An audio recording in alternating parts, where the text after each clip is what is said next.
जी बिल्कुल। और ये देखिए तस्वीरें लगातार जो कुमार आपके जरिए हम तक पहुंच रहे हैं। एमपी के सीएम शिवराज सिंह चौहान प्रवेश करते हुए नजर आ रहे हैं। एक एक करके सभी मुख्यमंत्रियों के पहुंचने का सिलसिला जारी है। ये तस्वीरें लगातार न्यूज़ 24 आपको दिखा रहा है। कुमार, अगर वेन्यू की बात करें तो उसके भी मायने यहाँ पे समझना महत्वपूर्ण हो जाता है। दिल्ली में इस बैठक का आयोजन कर सीएम योगी भी पहुंच चुके हैं। शायद ये बताने की कोशिश है कि सेंट्रल जो लीडरशिप है वही तय करेगी, राज्यों की जो लीडरशिप है वो किस दिशा में आगे बढ़ेगी, ये सब कुछ सेंट्रली ही गवर्न होगा। देखिए, जाहिर तौर पे जहाँ तक दिल्ली का सवाल है, दिल्ली चूंकि पावर का सेंटर है, इसलिए इस लिहाज से आप उसको कनेक्ट कर सकते हैं कि चूंकि पावर सेंटर दिल्ली है, इसलिए दिल्ली में के एनडीएमसी कन्वेंशन सेंटर में इस कार्यक्रम को किया जा रहा है। मैं आपको बताऊं कि अमूमन अभी तक ऐसी स्थिति होती थी कि जो चुनावी राज्य होते थे उसमें से किसी एक राज्य को तय करके वहाँ पे इस तरह की राष्ट्रीय कार्यकारिणी की जाती थी, लेकिन अब धीरे धीरे पार्टी का मिजाज बदला है और जाहिर तौर पे दिल्ली एक सेंटर है, पावर का सेंटर है और इसलिए यहाँ पे इस कार्यक्रम को किया जा रहा है। मैं आपको बताऊँ कि आगे आने वाले समय में बीजेपी के 2 बिल्डिंग्स भी बन रहे हैं, जिसमें उसके बाद से किसी और राज्य में होने की चर्चा ही नहीं होगी।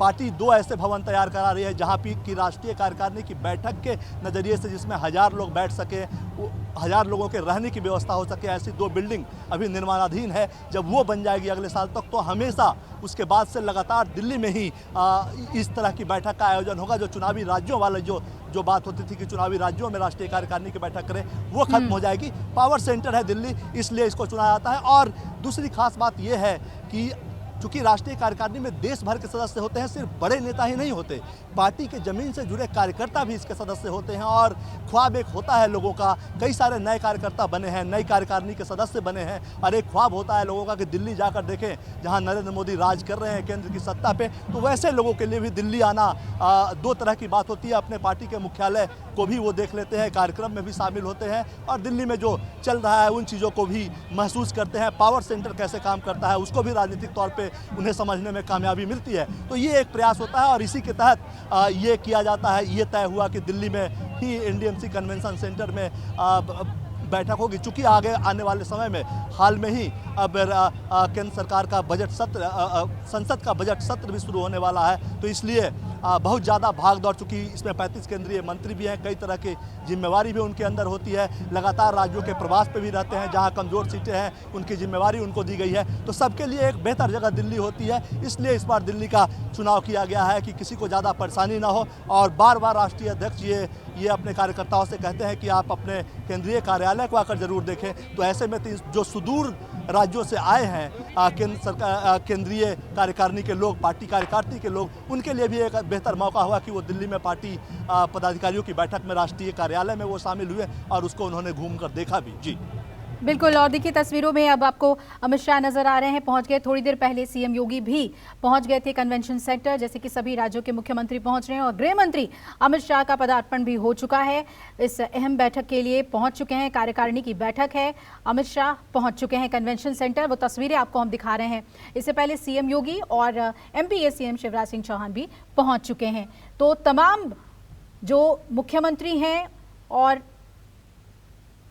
उप मुख्यमंत्री के साथ ही जो बड़े नेता हैं वो सभी एक एक करके पहुंच रहे हैं, जिसकी तस्वीरें आपको हम लगातार दिखा रहे हैं।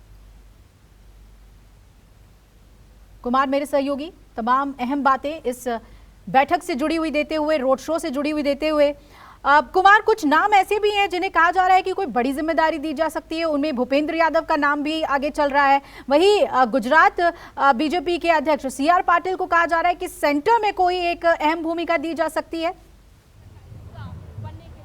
देखिए, बिल्कुल आपने बिल्कुल सही कहा। चूंकि राष्ट्रीय कार्यकारिणी के बाद जैसा कि मैंने बताया कि केंद्रीय कैबिनेट में विस्तार के साथ साथ संगठन में भी थोड़ी बहुत जो जोड़ घटाव करना है, उन चीज़ों को लेकर कवायद शुरू हो जाएगी। आप देखिए बीजेपी के पूर्व राष्ट्रीय अध्यक्ष और गृह मंत्री अमित शाह अभी एनडीएमसी कन्वेंशन सेंटर पहुंच चुके हैं। पूरी बीजेपी की पूरी दिल्ली प्रदेश की टीम उनके साथ है, आप सामने देख सकते हैं। हाथ जोड़ते हुए Amit Shah NDMC convention centre पहुंचे हैं। चूँकि पार्टी को 2014 और 2019 में बड़ी जीत दिलाने में और खासकर उत्तर प्रदेश में 2 विधानसभा चुनावों में बड़ी जीत दिलाने में अमित शाह की बड़ी भूमिका रही है। चुनावी चाणक्य भी कहे जाते हैं तो इस बैठक में उनका रहना जाहिर सी बात है, पूर्व अध्यक्ष हैं वो रहेंगे, केंद्रीय मंत्री भी हैं, लेकिन हाँ उनका भी जो मैसेज होता है संगठन को बढ़ाने को लेकर, संगठन के विस्तार को लेकर, वो काफ़ी महत्वपूर्ण होता है। जैसा कि हम लोग चर्चा कर रहे थे कि किन्हें बड़ी जिम्मेदारी दी जा सकती है। देखिए बिल्कुल राष्ट्रीय कार्यकारिणी के बाद जिन 9 राज्यों में चुनाव है वहाँ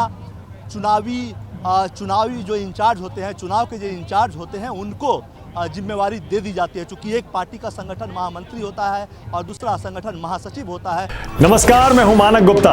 अगर आपको हमारा ये वीडियो पसंद आया हो तो इसे लाइक और शेयर जरूर करें, और हाँ, हमें सब्सक्राइब और फॉलो करना ना भूलें ताकि आप देश और दुनिया की कोई खबर मिस ना करें। तो जुड़े रहिए हमारे साथ और देखते रहिए न्यूज़ 24।